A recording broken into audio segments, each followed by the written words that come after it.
In 1661, a French finance minister named Nicolas Fouquet threw the most extravagant party Europe had ever witnessed. 17,000 guests, fireworks choreographed by artists who would later work on Versailles itself. A feast so opulent that the young King Louis XIV, barely 22 years old, sat in stunned silence as he realized his own minister lived better than he did. 3 weeks later, Fouquet was arrested by the king's musketeers. He spent the remaining 19 years of his life rotting in a fortress prison. Meanwhile, across the Atlantic, a century later, a man named Robert Morris, once the richest person in America, the financier who personally funded the Revolutionary War, died penniless in a boarding house, forgotten by the nation he'd helped create. These weren't stupid people. These weren't gamblers or fools. They were brilliant, connected, and powerful. They simply never understood what I'm about to tell you, that there are exactly 3 invisible thresholds in wealth building, and crossing each one changes the rules of the game entirely. Most people never even realize these thresholds exist, which is why most people stay stuck forever, wondering why the math never seems to work in their favor. My name is Tom, and I spend way too much time thinking about wealth psychology, compound mathematics, and what really changes when you cross certain financial boundaries. If you're someone who feels like no matter how much you save, you're not actually getting ahead, subscribe and like this video. It will help more than you think. By the end of this video, you'll understand the exact mathematical and psychological inflection points that separate people who build lasting generational wealth from people who spin their wheels their entire lives. I'm going to show you why the financial industry has zero incentive to tell you about these milestones, why your employer actively benefits from your ignorance, and how understanding these 3 numbers will fundamentally change the way you think about every single dollar you earn from this point forward. But first, let me take you back to Renaissance Italy, because what happened in Florence 600 years ago explains exactly why you're probably stuck right now and why the advice you've been given your whole life has been subtly, deliberately wrong. Let me tell you about the Medici Bank in 1434. Florence was a city of about 60,000 people, roughly the size of modern-day Flagstaff, Arizona, or maybe Bozeman, Montana. Not a major metropolis by any stretch. But this small city was generating more wealth than kingdoms 10 times its size. The Medici family didn't start rich. They were wool traders, solidly middle class by the standards of their time. Giovanni de' Medici de' Medici had built a modest banking operation. Nothing special. Nothing that would make you think his descendants would produce popes and queens and control the destiny of nations. But his son, Cosimo, noticed something that changed everything. And I want you to pay close attention here, because this insight is worth more than any investment tip you'll ever receive. Cosimo realized that there was a specific amount of capital, a threshold, beyond which money stopped behaving the way most people think it behaves. Below this threshold, money was defensive. You protected it, you hoarded it, you feared losing it. Every florin mattered. Every expense was a potential catastrophe. You thought in terms of survival, of making it through the next month, the next year. But Cosimo noticed that when you crossed a certain amount, something genuinely strange happened. You could start making mistakes without dying. You could take risks that would absolutely destroy a smaller fortune, but would merely dent a larger one. You could say no to bad opportunities because you didn't need them. Here's why this matters so much. Smaller bankers in Florence had to take whatever business walked through their doors. They couldn't afford to be selective. A bad loan? They had to make it anyway because they needed the interest payments. A risky venture? They had to participate because turning down business meant falling behind. They were trapped by their own vulnerability, but Cosimo could wait. He could let the desperate deals go to his competitors. He could wait for the perfect opportunity, the merchant whose ships were insured, the nobleman whose lands were unencumbered, the venture where the upside was enormous and the downside was limited. He calculated, roughly, that once you had enough capital to survive 3 consecutive years of complete business failure, you had crossed into a different category of wealth entirely. But here's the catch, and this is the part that changed how I think about everything. This advantage wasn't linear. It didn't scale smoothly. There was a specific point where everything changed. And below that point, you were playing a completely different game with completely different rules. It was like the difference between checkers and chess. Same board, completely different strategy. Cosimo identified 3 distinct thresholds, and he documented them in letters to his family that historians have been studying for centuries. The first threshold was what he called the breathing line. This was the point where you had enough that you could survive setbacks without panic. The second was the multiplication line, where your money could work so hard that it outpaced your ability to spend it on necessities. The third was the immortality line, where your wealth could survive your own death and continue growing for future generations. The Medici crossed all 3 thresholds. By 1513, they had produced 2 popes, multiple queens of France, and controlled more wealth than most European nations combined. They weren't just rich. They had transcended the normal relationship between humans and money. But here's the kicker, and this is what nobody talks about. The families who had started with similar amounts of money in 1434, who had been the Medici's equals and competitors, mostly disappeared within a generation or two. Not because they lost their fortunes in one catastrophic event. Not because they were cheated or robbed or conquered. They faded away because they never understood these thresholds. They made decisions as if they were still at stage 1 when they had actually crossed into stage 2. Or they acted like they were at stage 3 when they were barely holding on to stage 2. They didn't update their mental models as their circumstances changed, and it destroyed them. So what does this have to do with you? Everything. Because these same 3 thresholds exist today, adjusted for modern economics, and they operate on exactly the same principles Cosmo identified 6 centuries ago. The numbers have changed, but the mathematics and psychology are identical. And just like in Renaissance Florence, almost nobody talks about them. Your financial advisor won't mention them because they don't fit neatly into a product pitch. Your bank doesn't care because these thresholds represent the point where you stop needing their products. The financial media actively obscures them because their business model depends on you staying confused, anxious, and clicking on articles about the next hot stock tip. But I'm going to break them down for you with the actual numbers you need to know in today's economy. And once you see them, you will never think about money the same way again.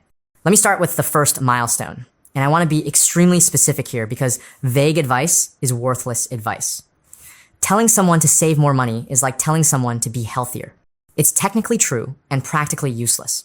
So let me give you the actual number. The first net worth milestone that changes everything is $100,000 in investable assets, not $100,000 in total assets. Not $100,000, including your car or your furniture or the equity in your house. $100,000 that is actually invested and growing in the market. Money that's working while you sleep. Here's what most people don't realize about this number. And it's something the financial industry will never tell you because it contradicts their entire marketing strategy. Below $100,000, compound interest is essentially a lie. I know that sounds harsh. I know every financial guru, every retirement calculator, every compound interest chart shows this beautiful exponential curve that makes it look like even small amounts will grow into fortunes. And mathematically, yes, compound interest works at any amount. The formula doesn't care whether you have $1,000 or $1 million. But psychologically and practically, it doesn't feel like it's working until you cross this threshold. And because it doesn't feel like it's working, most people quit before they get there. Let me show you the math. And I want you to actually sit with these numbers for a moment. If you have $10,000 invested and you're earning 8% annually, which is roughly the historical average of the stock market, you make $800 in a year. That's about $66 a month. It's nice, I guess, but it's not changing your life. It's not even covering your phone bill and streaming subscriptions. You look at your account at the end of the month, and it basically looks the same as it did at the beginning. The number moved, but you don't feel wealthier. You don't behave differently. And because you don't feel or behave differently, you don't make different decisions. The compound interest is technically working, but it's invisible. Now let's scale that up to $50,000. Same 8% return. That's $4,000 per year, about $330 per month. Better, definitely, but still not life-changing. A bad month in the market might erase 2 or 3 months of gains. It still feels fragile, uncertain. You're still nervous. But at $100,000, that same 8% is $8,000 per year. That's $666 per month appearing in your account. Now you can actually see it. Now it feels real. Now when you check your balance, something has actually happened. A bad month in the market might cost you $5,000, which hurts, but you know it'll recover. A good month might add 7 or 8,000. Your money starts to have its own personality, its own momentum. It's no longer just sitting there. It's doing something. This is where it gets really interesting. And this is the part that transforms how people relate to their financial lives. The psychological shift at $100,000 is actually more important than the mathematical one. When your investment gains start to become a meaningful fraction of your salary, your entire relationship with work changes. Think about what this means practically. Let's say you earn $70,000 a year at your job. When your investments are generating $8,000 annually, that's more than 11% of your salary being produced by your capital instead of your labor. You start to see your job as a choice rather than a necessity. Not that you can quit, not yet, but the handcuffs feel a little looser. The desperation fades just slightly. And that feeling, that subtle shift in your relationship with employment changes how you negotiate, how you take risks, how you think about opportunities. You might ask for that raise you've been putting off. You might finally leave that toxic team. You might take a chance on a new role that pays the same but has more growth potential. You're not as scared anymore. Now, you might be thinking, okay, That sounds compelling, but $100,000 is a lot of money. How is this actually achievable for someone who isn't already making six figures? And here's what I want to address, because this is where most people get stuck and give up. The journey to $100,000 is brutal.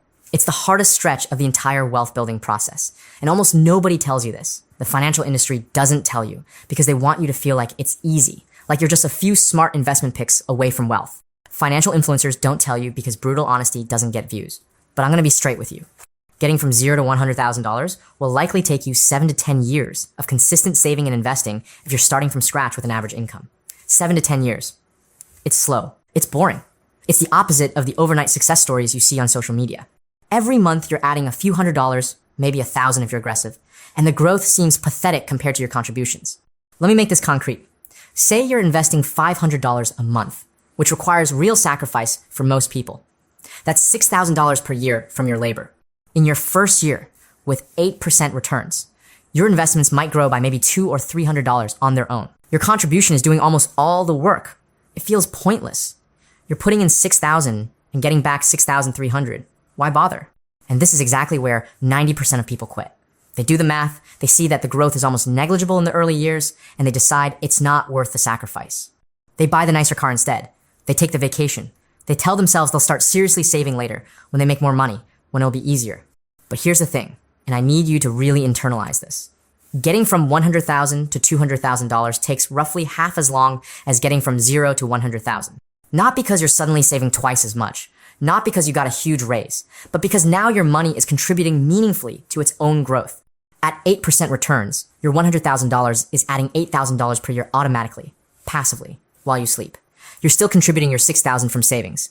That's $14,000 per year of growth, nearly 2.5 times what you were achieving when you started. The snowball is finally rolling. And from $200,000 to $400,000, even faster. The acceleration becomes almost unfair at a certain point. This is what I mean when I say the first threshold changes everything. It's not just a number on a screen. It's a gateway to a completely different experience of building wealth. Before it, you're Sisyphus pushing a boulder uphill for eternity. After it, the boulder starts rolling on its own, and you're just keeping it pointed in the right direction. Let me give you a concrete analogy to make this visceral, something you can actually picture. Imagine you're trying to fill a swimming pool with a garden hose. Not a fire hose, not a water truck, just a regular garden hose. For the first several hours, you're just creating a puddle. You come back after an hour of work, and there's maybe half an inch of water spread across the bottom. It doesn't even look like a pool yet. It looks like a leak. Some of the water evaporates in the sun. You're standing there exhausted, wondering if this is ever going to work, wondering if you should just give up and go back inside. That's $0 to $100,000. That's the puddle phase. But once you have a few feet of water in the pool, something magical changes. Now when you add water, it rises visibly. You can mark the wall and see measurable progress every day. Your hose hasn't changed at all, you're adding the exact same amount of water, but the experience is completely different. The pool is helping you fill it now because the water has nowhere to spread. You stop thinking about quitting because you can see that it's working. The people who build serious wealth aren't necessarily the ones who save the most money or earn the highest salaries.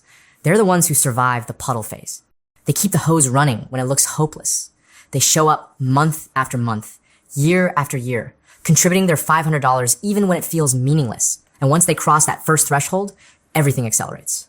Now let's talk about the second milestone. And this is where things start to get genuinely counterintuitive, where the rules of the game shift in ways that most people never anticipate. The second net worth milestone that changes everything is $500,000 in investable assets. And this is the milestone that separates the merely comfortable from the truly financially secure. Here's why this specific number matters so much.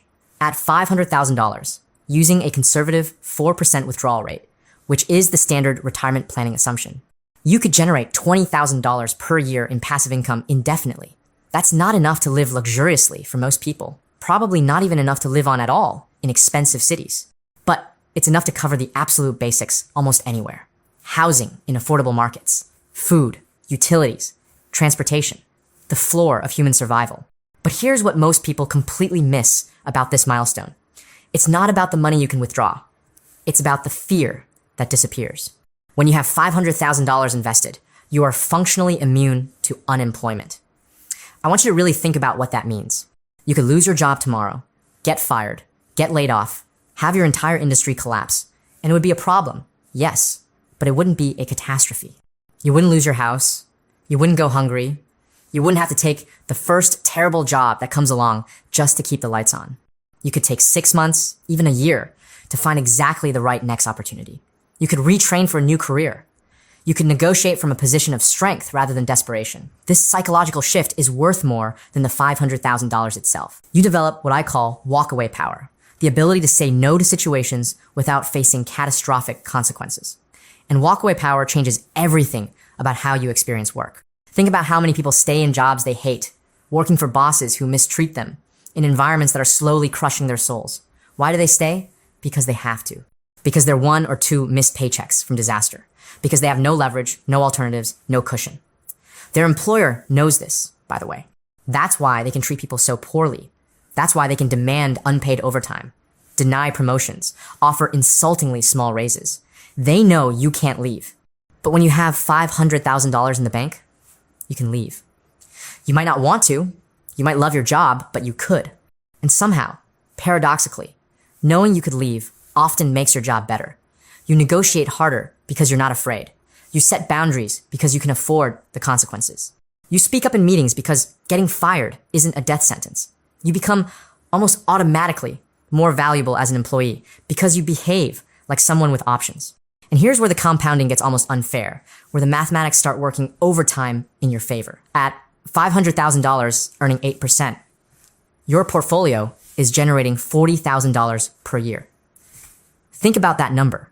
That's probably more than you're contributing from your savings at this point. Your money is now your most productive employee. It shows up every day, works 24 hours without complaint, doesn't take vacations, doesn't call in sick, doesn't ask for raises or benefits, and produces $40,000 year after year. Meanwhile, because you're secure, because you're not desperate, you can direct your human capital, your time and energy and creativity toward opportunities that might not pay immediately, but could pay enormously later. You can take that interesting project that might lead to a promotion. You can start that side business without panicking about whether it'll work in the first 6 months. You can invest in relationships and skills rather than just chasing the next paycheck. Your money is handling survival while you focus on growth. Now you might be thinking, $500,000 sounds impossibly far away. When I talk to people about this milestone, I often see a kind of shutting down in their eyes, like they've decided this is fantasy, something that happens to other people. And I understand that reaction. I remember when I first understood these thresholds. I was at maybe $20,000 saved and feeling pretty proud of myself. The idea of $500,000 seemed like something that happened to trust fund kids and tech entrepreneurs, not regular people with regular jobs. But remember what I said about the acceleration effect. If you can get to $100,000, the path to $500,000 is dramatically shorter than the path from 0 to $100,000. You're not starting over each time. You're building on a foundation that's actively working on your behalf. Let me give you rough numbers. If getting from 0 to 100,000 takes 7 to 10 years, getting from 100,000 to 500,000 typically takes another 10 to 15 years if you maintain the same contribution rate. That sounds like a long time, and it is. But here's the thing. That time is going to pass regardless. 20 years from now, you'll either have $500,000 and true financial security, or you won't. The years will pass either way. The only question is whether you'll use them strategically. Let me tell you about what happens when people don't understand this milestone, when they technically reach it without psychologically internalizing what it means.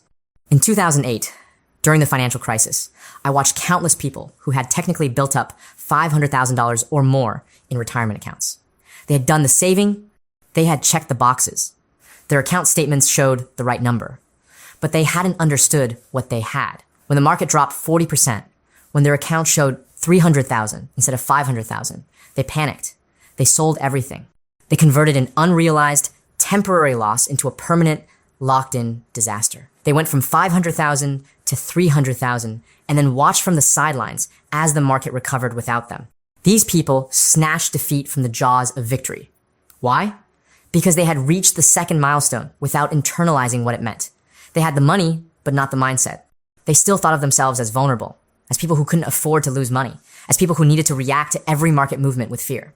So when the temporary downturn appeared, when the paper losses showed up on their statements, they reacted like someone with nothing instead of someone with a fortress. The psychological shift at 500,000 is fundamentally about identity.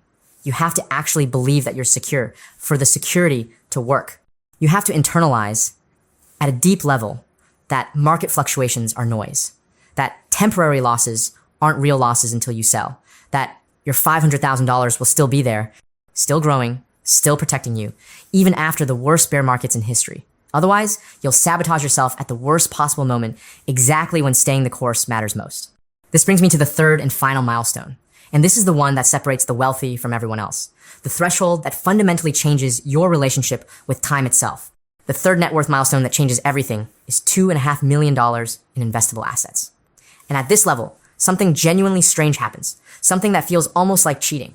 At $2.5 million, earning a conservative 6%, not even the historical average of 8%, just a conservative 6, you're generating $150,000 per year in passive income. For most people, in most places, that's significantly more than their working salary. Your money is now making more money than you can make with your time. You have crossed what I call the inversion point. Here's what changes at the inversion point, and this is where the game transforms completely.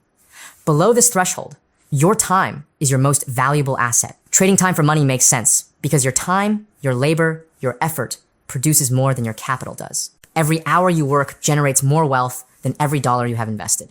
But above the inversion point, this equation flips entirely. Now your capital is more productive than your time. Every hour you spend working for money is actually an inefficient use of resources. The mathematics have inverted. This is why truly wealthy people behave so differently from everyone else.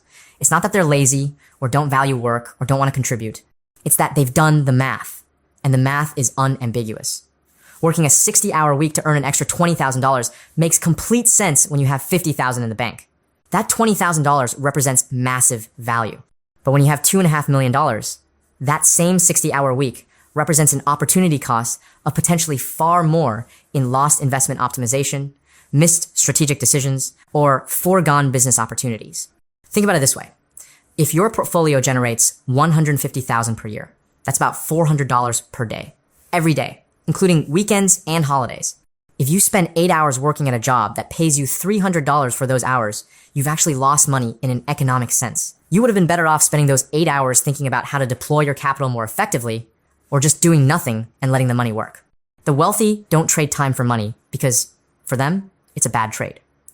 It would be like you accepting payment in a currency that's worth half of your local currency. Technically money, but objectively a losing proposition. But here's the catch. And this is where the conversation gets uncomfortable for a lot of people who are expecting some kind of get-rich-quick revelation. The path from $500,000 to $2.5 million almost never comes from salary alone. The math just doesn't work for most people, no matter how impressive their income sounds. Let's run the numbers honestly. If you're saving $50,000 a year, which is already an aggressive savings rate that most people can't achieve, and you're getting 8% returns, it takes roughly 20 years to get from $500,000 to $2.5 million. 20 years of maximum intensity saving. Most people who reach $2.5 million do so through some form of ownership. They own part of a business that succeeds. They own real estate that appreciates significantly. They own equity in a startup that exits. They own shares in something that grows faster than the public market's average. This is the uncomfortable truth about the third milestone. It's extremely difficult to reach through wages alone, no matter how well compensated you are. This is why the standard financial advice, save 15% of your income and retire at 65, is actually designed to get you to about the second milestone, not the third. It's designed to make you secure, not wealthy. And there's nothing wrong with security. It's an enormous achievement. But if you want to cross the inversion point, you need to think differently about how wealth is actually built. And this is where the antagonists of this story come into sharp focus. The financial industry, the media, your employer, the entire economic structure around you. They all have powerful reasons to keep you from understanding these thresholds. Think about who benefits when you don't know this information. Banks make money when you borrow. Every mortgage, every car loan, every credit card balance represents profit for them and delayed wealth building for you. Credit card companies make money when you carry a balance, when you pay 18 or 24% interest on purchases you made months ago. Financial advisors, at least the traditional kind, make money when you invest through them in expensive, actively managed funds instead of cheap index funds, skimming 1 or 2% per year that compounds against you over decades. And employers? Employers benefit enormously when you feel desperate, when you can't walk away, when you need this job, this paycheck, this health insurance so badly that you'll accept almost anything. They can demand unpaid overtime. They can deny promotions. They can offer 2% raises when inflation is 4%. They can treat you poorly because they know, and you know, that you have no alternatives. None of these entities want you to reach $100,000 in liquid investments. That's when you start to feel the handcuffs loosening. They certainly don't want you to reach 500,000. That's when you develop real walkaway power, when you become genuinely dangerous as an employee because you don't need them anymore. And 2.5 million? That's the enemy of every business model built on your financial insecurity. Here's how they keep you from getting there. First, they keep you focused on income instead of net worth. Every piece of financial media, every career article, every salary negotiation guide talks about how much you make, how to get raises, how to negotiate a higher starting offer. This isn't wrong. Exactly. Income matters. But it keeps you looking at the wrong scoreboard. Your income is what flows through you. Your net worth is what stays with you. Someone earning $150,000 and spending $140,000 has less wealth building power than someone earning $70,000 and spending $50,000. But we celebrate the first person and pity the second. Second, they push products and lifestyles that prevent you from reaching these thresholds. A new car every 3 or 4 years. A bigger house in a nicer neighborhood as soon as you can qualify for the mortgage. Premium subscriptions. Upgraded phones. Lifestyle creep that absorbs every raise before it can become savings. These patterns aren't accidents. They're carefully engineered by industries that profit from your consumption. They're designed to capture your increasing income before it can become increasing wealth. Third, and most insidiously, they make the first threshold feel impossible. Remember, getting to $100,000 is the hardest, longest, most discouraging part of the entire journey. If they can convince you it's not worth trying, if they can make you feel like the game is rigged and only people who are already rich or lucky can build wealth, then you'll stop playing. You'll tell yourself you'll start later, when you make more money, when the timing is better. And as soon as you stop playing, as soon as you give up on reaching that first threshold, you become a customer forever instead of a competitor. So what does this actually mean for you? And what can you do about it starting today? Let me give you specific, concrete action steps. Not vague advice about saving more or spending less, but actual things you can implement. First, you need to figure out exactly where you are relative to these 3 thresholds. Not roughly, not in the ballpark, exactly. Open every account you have, every brokerage account, every 401k, every IRA, every investment app on your phone. Add up everything that's invested in stocks, bonds, index funds, or other assets that can grow. Don't count your car, it's depreciating. Don't count your furniture. Don't count the equity in your primary residence. That's complicated and illiquid. We're talking about liquid, investable assets. Assets you could access without selling your home. What's the number? Write it down. Be honest with yourself. This is your starting point. If you're below $100,000, your mission is singular and urgent. Get to 100,000 as fast as humanly possible. Nothing else matters. Not optimizing your asset allocation between US and international stocks. Not finding the perfect low-cost fund. Not worrying about tax loss harvesting or backdoor Roth conversions or any of the advanced strategies you read about online. Just get to 100,000. This means cutting expenses ruthlessly. Look at your last 3 months of spending and identify everything that isn't essential. It means increasing income however you can, asking for raises, taking side work, selling things you don't need. It means automating your investments so the money moves before you can spend it. Pour everything into that first milestone. Survive the puddle phase. If you're between $100,000 and $500,000, your focus shifts. You've proven you can build wealth. Now you need to protect it while it grows. This means increasing your emergency fund to 6 months of expenses, real expenses, not the bare minimum. It means making sure you're not too concentrated in any single investment, not too much company stock, not too much in any one sector. It means beginning to think seriously about what walkaway power would mean for your career. Could you leave your job tomorrow if the environment became toxic? If not, what's the gap? And how do you close it? If you're between $500,000 and $2.5 million, your focus shifts again. This is where you need to start thinking seriously about ownership. How can you get equity in something that grows faster than public market returns? Maybe that means starting a side business and actually trying to scale it. Maybe it means negotiating for stock options or equity if you work at a growing company. Maybe it means investing in real estate, not your primary residence, but income-producing properties. Maybe it means angel investing or joining partnerships where you have meaningful upside. Whatever it is, the third milestone rarely comes from salary alone. The math doesn't work. So you need to start building the machinery, the ownership stakes, the equity positions that can actually get you there. And if you're above 2.5 million, congratulations. Genuinely, you've crossed the inversion point. But also, be careful. This is where people often make their biggest, most catastrophic mistakes. The temptation to take enormous risks increases dramatically when you feel wealthy. People start chasing exotic investments, making concentrated bets, trying to turn their 2.5 million into 10 million quickly. And ironically, this is often exactly how people fall back below the threshold, sometimes all the way back to the beginning. The goal at this stage is to protect the position that took you decades to build while finding intelligent, measured ways to deploy capital. This is not the time to get clever or to chase returns. This is the time to be strategic, to diversify properly, to think about legacy and sustainability rather than rapid growth. Here's the final thing I want to leave you with, and it's the real lesson from the Medici that most people miss when they hear their story.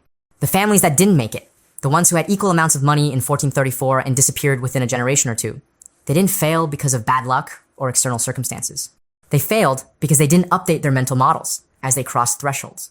They made stage 1 decisions when they had stage 2 money. They acted like they were still vulnerable when they had actually built real security. Or they made stage 3 decisions, bold bets, concentrated risks, when they were barely holding on to stage 2. They didn't understand that different levels of wealth require different strategies, different mindsets, different ways of thinking about risk and opportunity. Remember Nicolas Fouquet from the beginning? The man who threw a party so lavish, it got him thrown in prison? In 1661, Fouquet had accumulated more personal wealth than most nobles in France. He had built the most beautiful estate in the country. He had the art, the connections, the power. By every financial measure, he had crossed into the highest levels of wealth. But he never understood the rules at that level. He behaved like someone who could flaunt his success without consequences. He threw a party so extravagant that it made King Louis XIV feel inadequate, feel threatened, feel that his own minister was more powerful than the king himself. Fouquet had crossed into a new level of wealth without understanding a crucial rule at that level. You never threaten people who have different kinds of power than you. His money couldn't protect him from political power. He died in prison because he confused financial capital with total security. Robert Morris, who financed the American Revolution, made the opposite mistake. He had crossed the inversion point fairly. His investments were generating more than he could earn through labor, and he got overconfident. He speculated wildly on frontier land, leveraging his existing fortune to buy vast tracts of wilderness that he expected to appreciate. When the land bubble burst, when his speculations failed to pay off, he went from one of the richest men in America to debtor's prison. He died in a boarding house, forgotten by the nation he had helped create. The lesson from both stories isn't to avoid wealth. The lesson is to understand what kind of wealth you have and what rules apply at that level. The game changes as you cross each threshold. The strategies that got you to 100,000 won't get you to 500,000. The mindset that served you at 500,000 will hold you back at 2.5 million. And if you don't evolve, if you don't adapt your approach as you cross each threshold, you'll either stagnate below your potential or sabotage what you've built. The 3 net worth milestones, 100,000, 500,000, and 2.5 million, aren't just numbers to achieve and check off a list. They're phased transitions. They're points where the physics of money fundamentally shifts, where the rules that governed your previous stage no longer apply. And now that you know they exist, now that you can see the game board clearly, you can plan for them. You can push through the brutal slog to the first one. You can build the security and walkaway power that comes with the second one. And you can position yourself through ownership and equity to reach the third one, even if the path isn't obvious yet. The Medici figured this out 600 years ago with nothing but observation, mathematics, and the willingness to think differently about money than everyone around them. They didn't have compound interest calculators. They didn't have index funds. They didn't have tax-advantaged retirement accounts. They had insight, patience, and a framework for understanding wealth that most people never develop. You now have information that most people will live their entire lives without ever encountering.